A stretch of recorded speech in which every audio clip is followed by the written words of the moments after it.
It's commonly said about George Washington that he was the indispensable American.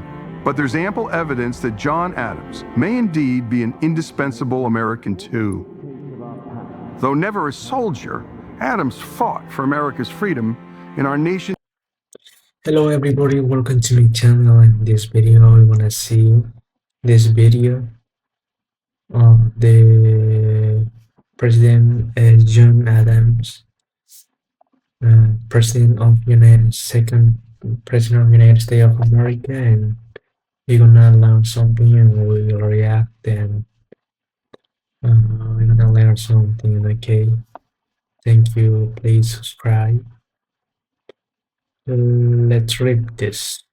Most important chapter. Few Americans in history have a political and diplomatic resume like Adams. Here's a list of some of the positions he held in public life. Massachusetts delegate to the Continental Congress. First U.S. minister to the Netherlands and Great Britain. America's first vice president. He was the first vice president.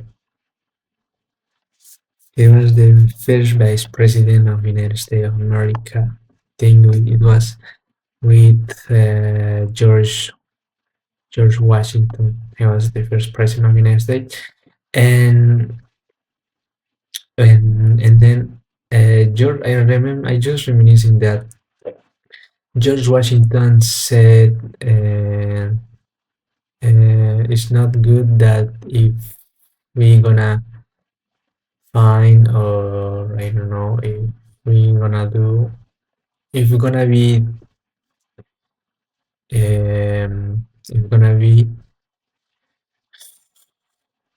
two or three political issues, and that's if that's gonna happen, and it's not gonna work because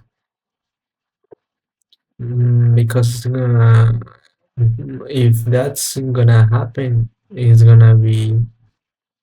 gonna see conflict in this country." He said that George Washington, I think that was good for American people, because when they divide the country, because it caused the different political issues, and that's I think George Washington, he never wanted political party and that stuff, and he was federalist, I think, with because like he was the first president, right? And like first president of United States, he was like independent, and that's all for all the country. And then I think John Adams, he was considered it was considered, it's not considered, it was like political party confederalist. And now let's see. And our second president, among many other prominent positions. Adams also authored several influential Constitution frame government, great conventions held, and on the rights of the inhabitants of the Commonwealth. This book, it seems like constitution in the world. It served as a model for the U.S. Constitution. Specifically, its focus on separation of powers among and between the branches of government. But there's much more to Adams' life than his resume, including real accomplishments and crucial battles fought and won for his country. Though Adams was impatient and viewed as too tactless for legislative life, he was a ferocious behind-the-scenes operator and ended up playing a big part in the most momentous decisions in our nation's fight for independence and beyond. His decision to nominate George Washington as Commander-in-Chief of the colonial armies was his... Oh my God, this, I think this, they, they, everyone, they look so good. I don't know for you, but for me, that kind of clothes, it's like my favorite, and it's their suit is like their boots is like is a real, like a real soldier, right? But it was very good. But today we don't see. I don't know. Maybe I am wrong, but in United States, I think there is no more like these clothes, and it was so good. Let's see. Consequential an act as any he would perform. Adams first met Washington while the two served as delegates to the First Continental Congress. He was impressed with Washington's military experience and Washington's demeanor, and knew that to unite... I can see here, this was, I think it was when George Washington was president, and John Adams was vice president, and they are they are together there, and sounds, when you see that it's the leader of the country of United States, is so powerful. I think God has uh, some purpose here. I don't know. I don't know what is the purpose, but this country, I am seeing here, and I think in the United States, when Donald Trump was attempted on assassination, I think was the first time in the United States, but it's uh, it not was that, and because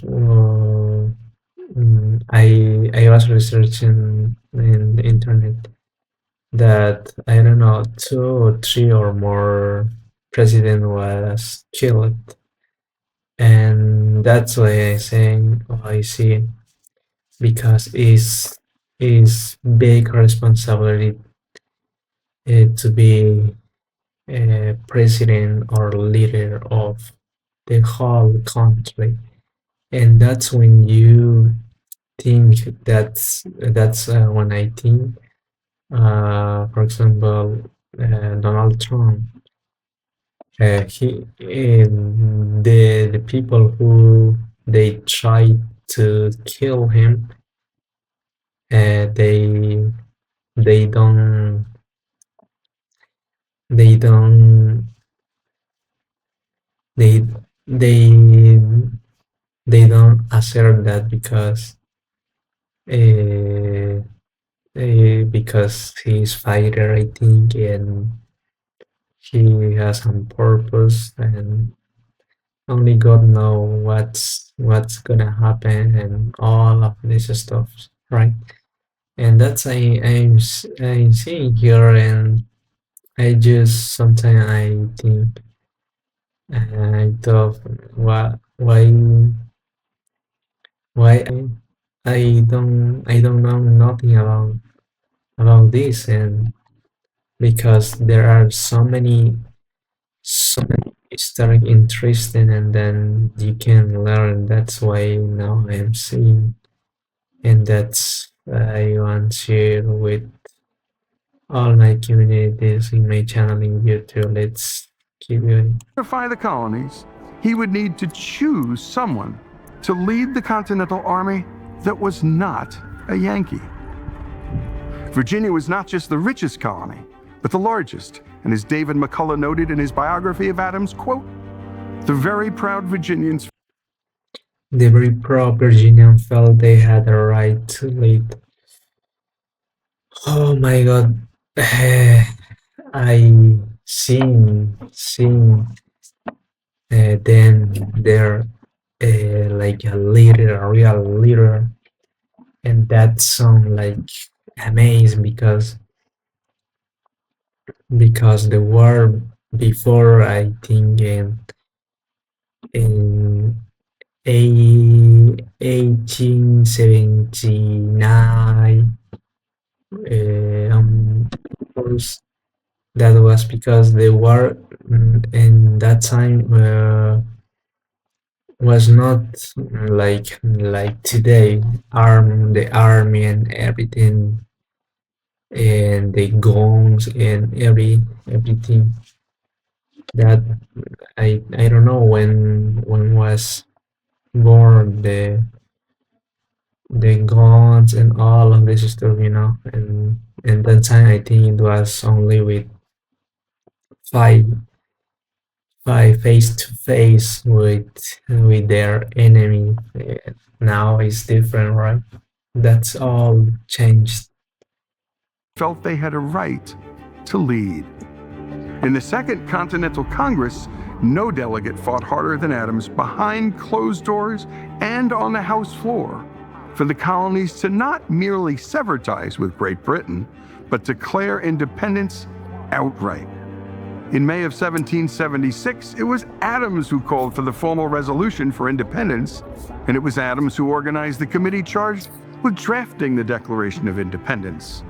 Adams chose Thomas Jefferson, 33 years old at the time and the youngest delegate for the task. He recognized Jefferson's ability to make words work above and beyond the call of common prose for what was to be the most important writing assignment in world history. After Adams and 55 others put their name to paper and pledged to each other their lives, fortunes, and sacred honor, Adams penned these words to his bride Abigail about how that day should be remembered. It ought to be commemorated as the day of deliverance by solemn acts of devotion to God Almighty. It ought to be solemnized with pomp and parade, with shoes, games, sports, guns, bells, bonfires, and illuminations from one end of this continent to the other, from this time forward, forevermore. Any one of these accomplishments would have been enough for anyone's lifetime. But there were more. Adams played a pivotal role in the fight for independence on the diplomatic field, securing critical funding from the government of France and negotiating a loan from Dutch bankers of nearly $2 million. It was funding needed on the home front for provisions, arms, and munitions necessary to secure military victory in America and independence thereafter.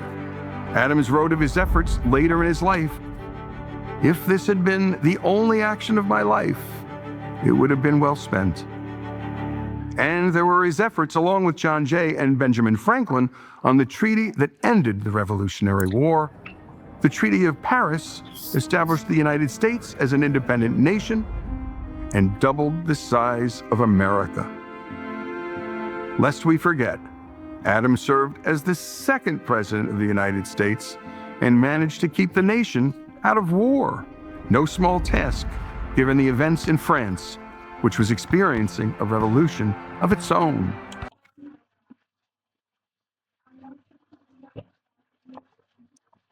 I think like we can see here and he rejected to fight or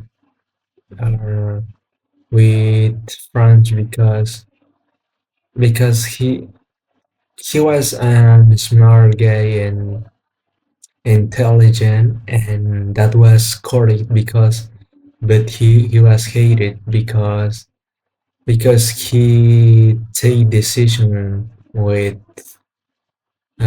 without emotion thing, right? And he do the right things uh, they want it or they want or they don't want.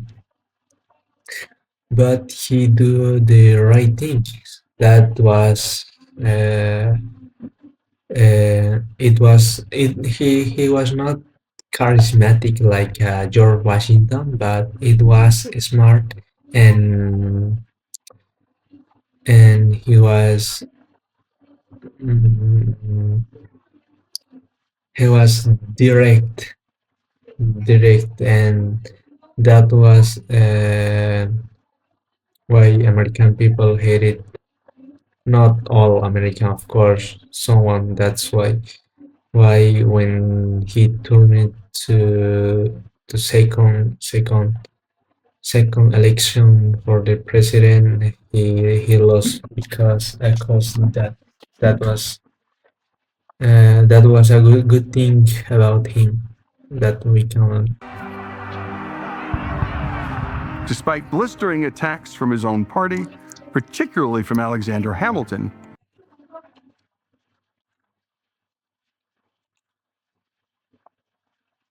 Adams sent a peace commission to France with hopes of averting war.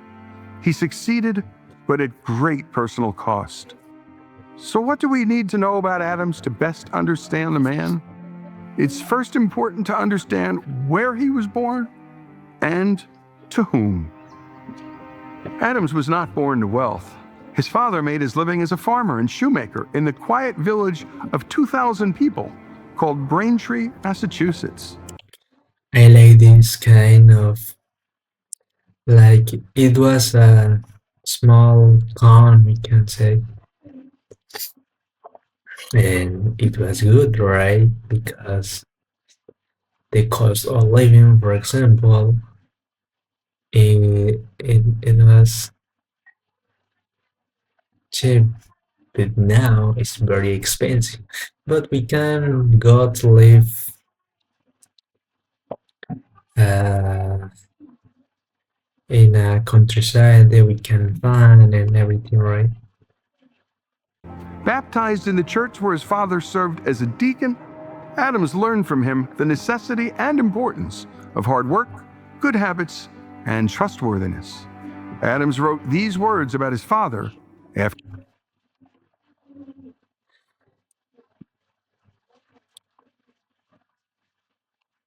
Okay, I think was good things about her father. Okay, we need to learn. After he Okay. died. A man of strict piety and great integrity, much esteemed and beloved wherever he was known, which was not far, his sphere of life being not extensive. The sphere of John Adams' life would extend far beyond Braintree to the great cities of America and Europe too. The turning point in Adams' life came in the form of a scholarship to Harvard at the age of 15. While there, Adams cultivated his appetite for reading, which lasted a lifetime. But it was his time debating that he discovered he'd make a better lawyer than preacher, much to his father's disappointment. After graduating in 1755, he pursued a legal career. Harvard Law wouldn't open its doors until 1817, so Adams did what aspiring lawyers did back then. He worked by day as a teacher to pay for his legal training with lawyers in and around Boston, launching his professional career in.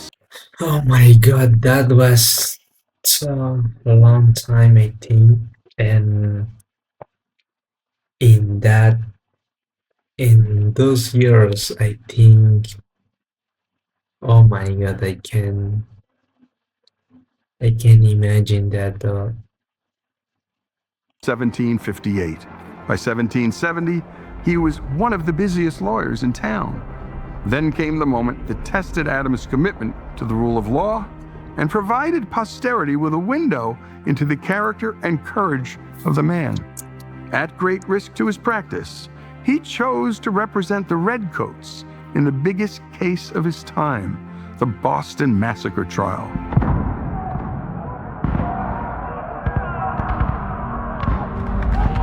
Oh Adams' my rhetorical god, I don't know what's that history. skills were on full I don't know display where is as he Boston, described how but I think I need to know. I will search Boston. Where is Boston?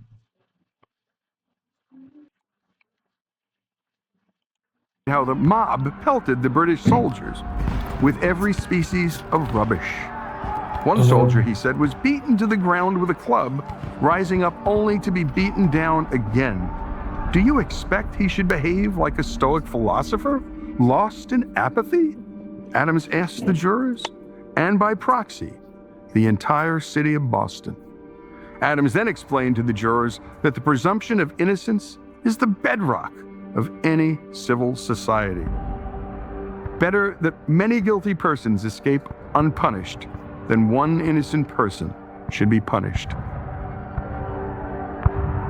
Adams closed his case quoting Algernon Sidney, the English political theorist who wrote Discourses Concerning Government, a textbook that profoundly influenced our founding fathers. The law no passion can disturb, 'tis void of desire and fear, lust and anger.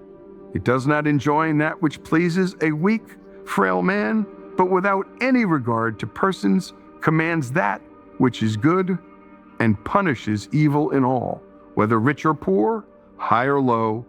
'Tis deaf, inexorable, inflexible.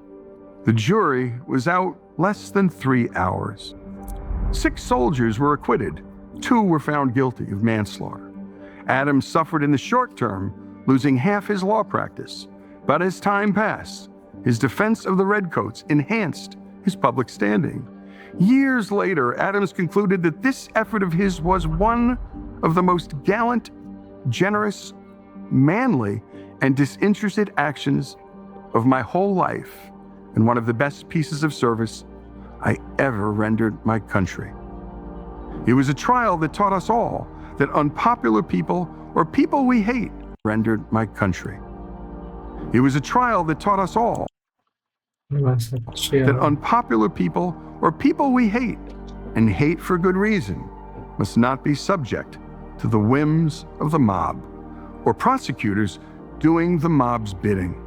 That single story, more than any other, embodied the nature and character of Adams and the country he would soon help to birth. The American Republic, after all, is built to protect the rights of Americans through law, not the mere opinions of man.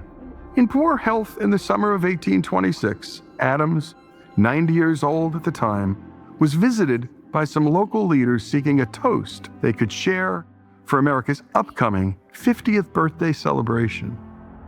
I will give you independence forever. Asked if he would add to the toast, Adams replied, not a word. Adams died on July 4th, 1826, not long after Jefferson, who died remarkably on the very same day, just hours earlier. Oh my God, George Washington and John Adams, they died in the same day. Oh my gosh, I never thought that. Okay. His last words before dying, Jefferson lives. In a letter to Jefferson, I think he is president in the 3rd president, I think. Abigail, written decades earlier on a matter concerning the raising of their children, Adams wrote, "Fire them with ambition to be useful." At great personal risk to his family, health, and wealth, Great person. Adams served his country like few others have before or after.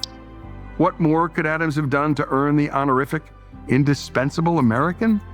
It's a question worth asking and answering as we approach our nation's 250th birthday celebration. Story of America. Thank you so much for watching my videos, and we're gonna learn so much like this of I trying to react every president and since the first president and last like Donald Trump, for example, right? And I hope so do that, and you can help me or you want to learn so much. Subscribe to my channel. See you.